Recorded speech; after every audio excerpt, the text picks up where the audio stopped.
Hello and welcome back to my channel Anurag law classes. हम पढ़ रहे थे बिजनेस रिसर्च मेथड। अगर आपको मेरी वीडियो अच्छी लगती है तो आप मेरी वीडियो लाइक कर सकते हैं, शेयर कर सकते हैं और चैनल को सब्सक्राइब कर सकते हैं। चलिए वीडियो शुरू करते हैं। तो आज हम पढ़ेंगे सबसे पहले नॉन रेस्पॉन्स। तो नॉन रेस्पॉन्स जो है ये अकर होता है जब सेलेक्टेड इंडिविजुअल जो है ये पार्टिसिपेट ही नहीं करते हैं या फिर ये इनकम्प्लीट डेटा प्रोवाइड करते हैं।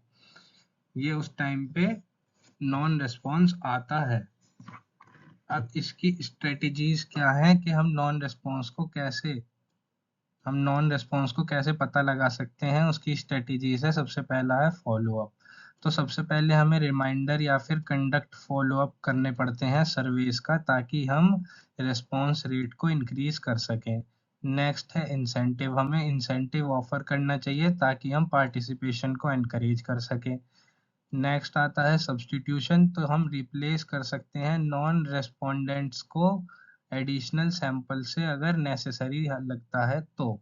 इसका एग्जांपल है कि अगर एक हमने सर्वे करवाया 500 एम्प्लॉयज़ के ऊपर, उसमें रेस्पॉन्स रेट रहा 70%, तो हम फॉलो अप करके नॉन रेस्पोंडेंट से पूछ के कि आपने रेस्पॉन्स क्यों नहीं करा, हम इंक्रीज कर सकते हैं अपने रेस्पॉन्स रेट को, जो कि रिड्यूस करता है पोटेंशियल बायसनेस को।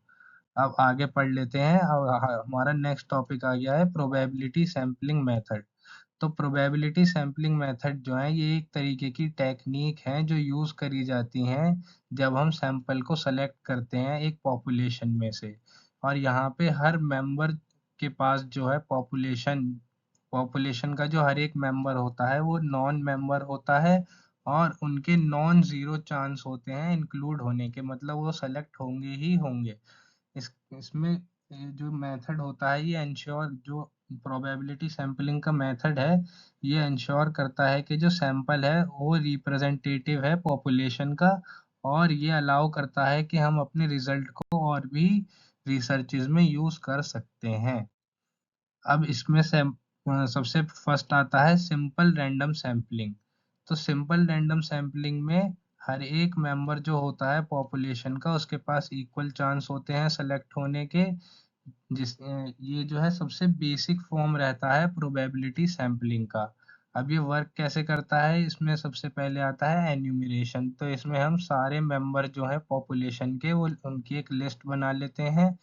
फिर है रैंडम सिलेक्शन। तो फिर हम उस लिस्ट में से रैंडम मेथड यूज़ करके, जैसे कि रैंडम नंबर जनरेटर या फिर लॉटरी या फिर रैंडम टेबल का यूज़ करके हम सेलेक्ट करते हैं सैंपल को। इसका एग्जांपल देख लेते हैं कि जैसे मान लीजिए हमारे पास 1000 एम्प्लॉयज़ की लिस्ट है और हमें सेलेक्ट करना है सैंपल 100 का। तो हम यूज़ कर सकते हैं रैंडम नंबर जनरेटर, या फिर जिससे कि हम सेलेक्ट कर सकते हैं अपने 100 एम्प्लॉयज़ को, जिस जो कि एम्प्लॉय 100 नंबर्स को जो कि कॉरस्पॉन्डिंग होंगे हमारे 100 एम्प्लॉयज़ की आईडी से। अब इसके एडवांटेज देख लेते हैं। तो इसके एडवांटेज है सिंपलिसिटी, आसानी से समझ आ जाता है और इम्प्लीमेंट हो जाता है। नेक्स्ट है अनबाइज्ड। तो जो भी इंडिविजुअल होता है उसके पास इक्वल चांस रहता है सेलेक्ट होने का। अब इसकी डिसएडवांटेज देख लेते हैं। तो ये रिक्वायर कंप्लीट लिस्ट। तो इसके लिए हमें पूरी एक कंप्लीट और एक्यूरेट लिस्ट हमारे पास होनी चाहिए पॉपुलेशन की। नेक्स्ट है मे नॉट बी प्रैक्टिकल। ये बहुत बड़ी लार्ज पॉपुलेशन में, मान लीजिए 1 करोड़ की पॉपुलेशन है तो हम 1 करोड़ की लिस्ट तो बना नहीं पाएंगे। तो ये चैलेंजिंग हो जाता है मैनेज और इम्प्लीमेंट करने के लिए। आगे है सिस्टमैटिक सैम्पलिंग। तो सिस्टमैटिक सैम्पलिंग में हमें सेलेक्ट करते हैं kth नंबर का मेंबर अपनी पॉपुलेशन में से। ये इसमें क्या होता है कि जो स्टार्टिंग पॉइंट से हम चूज करते हैं रैंडमली हम अपने सैंपल के लिए। एक वर्क कैसे करता है, तो इसमें हम सैंपल का इंटरवल निकालते हैं। इसमें हम kth को डिवाइड करते हैं टोटल नंबर ऑफ पॉपुलेशन से, जिससे कि हमारा एक डिजायर्ड सैंपल का साइज आ जाता है। जैसे कि एग्जांपल देख लेते हैं, जैसे कि हमें सैंपल चाहिए 1000 का, 100 लोगों का 1000 की पॉपुलेशन में से। तो kth जो हमारा होगा वो हमारा 10 होगा, क्योंकि 1000 डिवाइडेड बाय 100, तो ये फिर हमारा 10 आ जाएगा सैंपल साइज। अब इसमें जो होता है रैंडम स्टार्ट लेते हैं हम, इसमें हम रैंडमली सेलेक्ट करते हैं स्टार्टिंग पॉइंट से 1 से लेके kth टर्म तक। और इसमें नेक्स्ट आता है सेलेक्ट एवरी kth मेंबर। तो इसमें हम हर 10 के गैप के बाद जो भी हमारा, जैसे कि 10 होगा, फिर 20th मेंबर को हम चुनेंगे, फिर 30th मेंबर को चुनेंगे, फिर 40th मेंबर को। तो हम ऐसे चुनते रहते हैं, इसमें हम kth नंबर को चुनते हैं। तो इसमें जो स्टार्टिंग पॉइंट से लेके kth नंबर तक जो मेंबर होता है लिस्ट का, उसे हम चुनते हैं। इसका एग्जांपल है कि हमारी स्टार्टिंग पॉइंट 3 है और हमारा इंटरवल जो है के का वो है 10। तो हमारे जो भी सेलेक्ट किए जाएंगे वो पहले थर्ड, फिर 13, फिर 23, ऐसे करके हम सेलेक्ट करेंगे अपने मेंबर्स को लिस्ट में से। इसकी एडवांटेज देख लेते हैं, तो ये है सिंपलर होता है कि इसे हम आसानी से एडमिनिस्टर कर सकते हैं, और इसे हम आसानी से एडमिनिस्टर कर सकते हैं और लार्ज लिस्ट में भी इसे हम आसानी से कर सकते हैं। नेक्स्ट इसकी एडवांटेज है मोर एफिशिएंट। तो ये रिड्यूस करता है कॉम्प्लेक्सिटी को जो कि रैंडम सैम्पलिंग में होती है।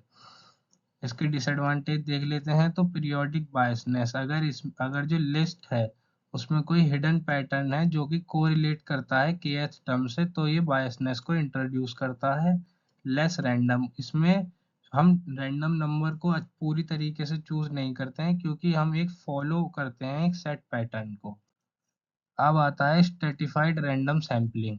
तो स्ट्रेटिफाइड रैंडम सैम्पलिंग जो होता है ये डिवाइड करती है पॉपुलेशन को एक डिस्टिंक्ट सब ग्रुप या स्ट्रेटा में, जिससे कि हमारे पास एक होमोजीनियस ग्रुप आता है जो कि बीच बीच में वो हेट्रोजीनियस होता है।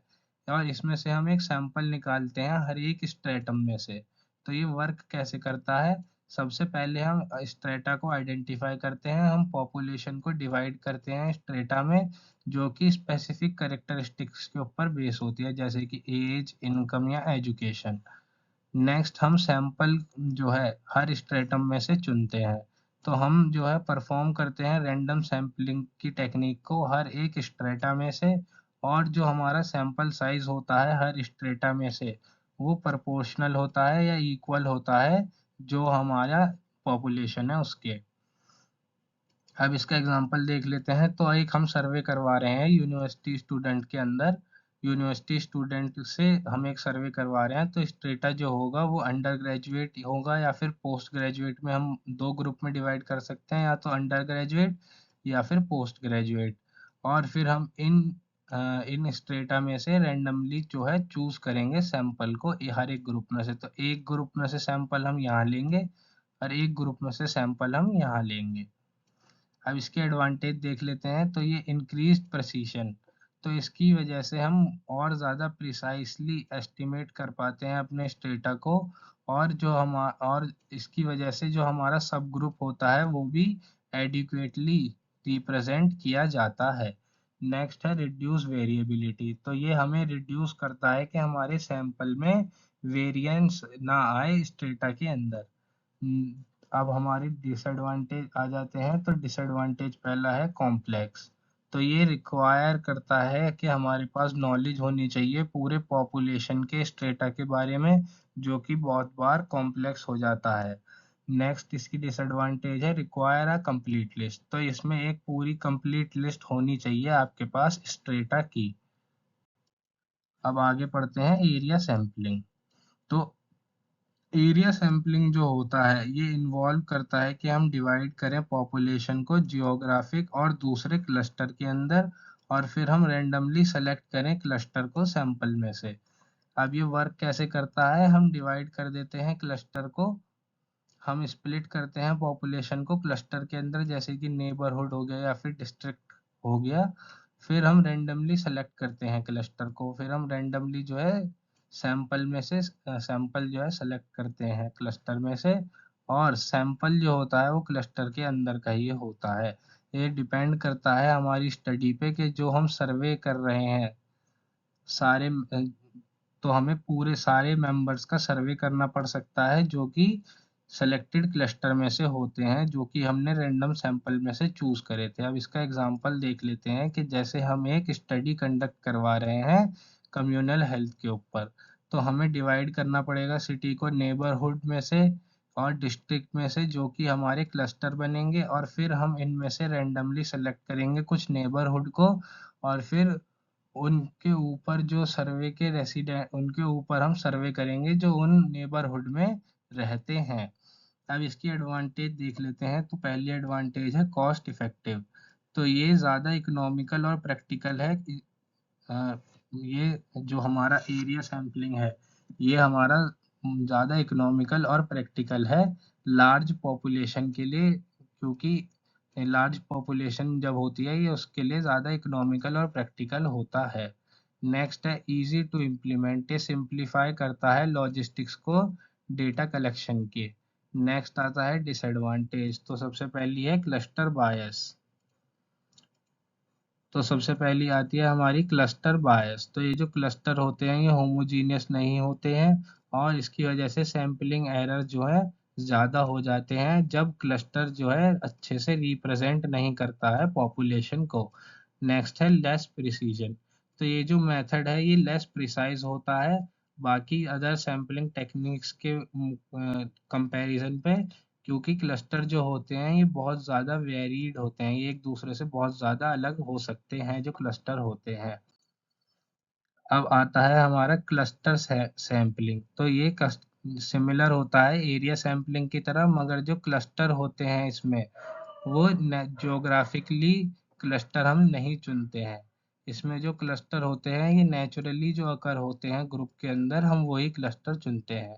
तो अब ये कैसे काम करता है ये देख लेते हैं। तो हम सबसे पहले क्लस्टर को डिफाइन करते हैं। जैसे हमें डिफाइन करना होता है और आइडेंटिफाई करने होते हैं क्लस्टर जो कि पॉपुलेशन के अंदर होते हैं, जैसे कि स्कूल और स्कूल के अंदर डिपार्टमेंट्स। नेक्स्ट आता है रैंडमली सेलेक्ट क्लस्टर। तो हमें फिर सैंपल को जो है रैंडमली सेलेक्ट करना होता है क्लस्टर में से। सर्वे ऑल और सम यूनिट। फिर जो हमने सेलेक्ट करे हैं उनको हम सर्वे करते हैं सारे इंडिविजुअल को जो कि क्लस्टर के अंदर सेलेक्ट किए गए थे, या फिर रैंडम सैम्पलिंग के थ्रू जो हमने चूज किए थे उन क्लस्टर को हम सर्वे करते हैं। इसका एग्जांपल देख लेते हैं। अगर एक स्टडी कराई जा रही है एम्प्लॉय सेटिस्फेक्शन के लिए एक कंपनी के अंदर, जो कि मल्टीपल डिपार्टमेंट्स में है, तो हमें जो है रैंडमली सेलेक्ट करने होंगे सबसे पहले कुछ डिपार्टमेंट, और फिर उन डिपार्टमेंट को हमें सर्वे करना होगा। उन डिपार्टमेंट के सारे एम्प्लॉयज़ को हमें सर्वे करना होगा। अब इसकी एडवांटेज देख लेते हैं। तो ये होता है कॉस्ट इफेक्टिव। तो ये रिड्यूस करता है ट्रैवल और एडमिनिस्ट्रेटिव कॉस्ट को, जिसकी वजह से क्योंकि क्लस्टर जो है ज्योग्राफिकली क्लोज होते हैं और नेचुरली ग्रुप्ड होते हैं, इसकी वजह से हमारा ट्रैवल और एडमिनिस्ट्रेटिव कॉस्ट बहुत कम हो जाता है। नेक्स्ट आता है एडवांटेज प्रैक्टिकल। तो ये इफेक्टिव होता है लार्ज स्केल सर्वे के लिए। नेक्स्ट हमारी डिसएडवांटेज आती है। तो पहली डिसएडवांटेज है पोटेंशियल फॉर इंक्रीज्ड एरर। तो जो क्लस्टर होते हैं ये रिप्रेजेंट, अगर अगर जो क्लस्टर हैं वो पॉपुलेशन को अच्छे से रिप्रेजेंट नहीं करते हैं, तो रिजल्ट जो है उसमें बहुत ज़्यादा सैम्पलिंग एरर आ सकते हैं। Less detail. इसकी नेक्स्ट डिसएडवांटेज है लेस डिटेल। तो ये पूरी तरीके से कैप्चर नहीं कर पाता है इंडिविजुअल इंडिविजुअल की डाइवर्सिटी को। अब नेक्स्ट पढ़ते हैं, समरी देख लेते हैं वीडियो की। तो हमने सबसे पहले सिंपल रैंडम सैम्पलिंग देखी थी जो कि प्रोवाइड करती है जो एक स्ट्रेट फॉरवर्ड मेथड था, जिसमें कि इक्वल प्रोबेबिलिटी होती है हर एक मेंबर पे, और ये बहुत ही ज़्यादा इम्प्रैक्टिकल था लार्ज पॉपुलेशन के लिए। फिर हमने सिस्टमेटिक सैंपल देखा था जो जिसमें कि ईजियर हम इसे इम्प्लीमेंट कर सकते थे और मैनेज कर सकते थे, मगर ये बायसनेस को लाता है क्योंकि इसमें पीरियोडिक पैटर्न पे हम जो है kth टर्म सेलेक्ट करते हैं। नेक्स्ट आता है स्ट्रेटिफाइड रैंडम सैम्पलिंग। ये ज़्यादा प्रिसीजन हमें ऑफर करता है क्योंकि और ये इंश्योर करता है कि जो हम रिप्रेजेंटेशन कर रहे हैं वो सब ग्रुप्स का होना चाहिए, जिसकी और इसकी इसमें हमें पूरी नॉलेज होनी चाहिए पॉपुलेशन के स्ट्रक्चर की। नेक्स्ट हमारा आता है एरिया सैम्पलिंग या फिर क्लस्टर सैम्पलिंग था, जिसमें कि प्रैक्टिकल था ये लार्ज पॉपुलेशन के लिए, और ये ज्योग्राफिक और नेचुरल क्लस्टर इसमें होते थे और ये इंट्रोड्यूस करता है हायर सैम्पलिंग एरर को जब क्लस्टर जो है अच्छे से रिप्रेजेंट नहीं करते हैं सैंपल को। और ये जो सारी सैम्पलिंग मेथड है इनकी अपनी अपनी स्ट्रेंथ है और अपनी अपनी लिमिटेशन है, तो जो चॉइस होती है वो डिपेंड करती है कि रिसर्च का ऑब्जेक्टिव क्या है, पॉपुलेशन की करेक्टरिस्टिक्स क्या है और रिसोर्स कौन कौन से अवेलेबल है। अगर आप मेरी वीडियो यहाँ तक देख रहे हैं आपका बहुत बहुत धन्यवाद। चैनल को सब्सक्राइब कीजिए, वीडियो को लाइक कीजिए। Thank you.